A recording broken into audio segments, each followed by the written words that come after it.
The Rebound Indiana is our initiative here at RTV6 that in part focuses on connecting small business owners who have been impacted by the COVID-19 pandemic with resources. RTV6's Nicole Griffin is in Hamilton County tonight, finding out about a new program and how it's helping local businesses move forward to reopen. Purse Strings here in Clay Terrace is one of the many small businesses forced to close down during the pandemic. For 6.5 weeks, the owner and all of the employees were at home and not here selling any of these gifts and products. But during that time, they were still forced to pay rent.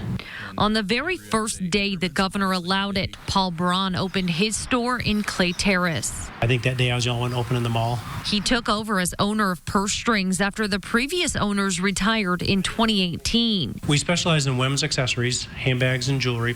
Before the pandemic, the store was doing well.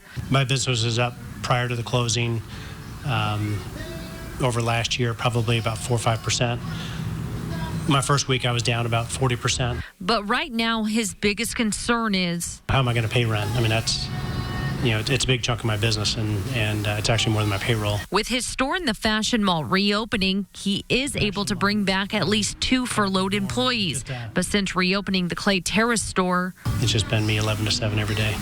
That's why I reopened as soon as I could to start getting things paid, and luckily I've not had payroll yet because I've not had any employees here yet. To help make ends meet, Braun applied for a grant from the Hamilton County Stabilization Fund for small businesses that were forced to close during the pandemic. You don't want to walk around the town square in Noblesville or up and down Main Street in Carmel or any of these areas and start to see those little unique storefront businesses start to close, because that's what's going to start happening here real soon. If I could cover a month's worth of rent, when I was closed, that would be, super beneficial. Braun has applied for the Paycheck Protection Program loan as well and has not received it. He says getting this grant money from Hamilton County would make a big difference. Working for you in Carmel, Nicole Griffin, RTV6.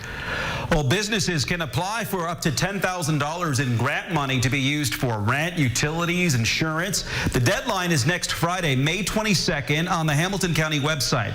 Payments will be sent out no later than June 9th. Around 80 businesses have applied so far, but many are automatically disqualified because they were not forced to close during the pandemic.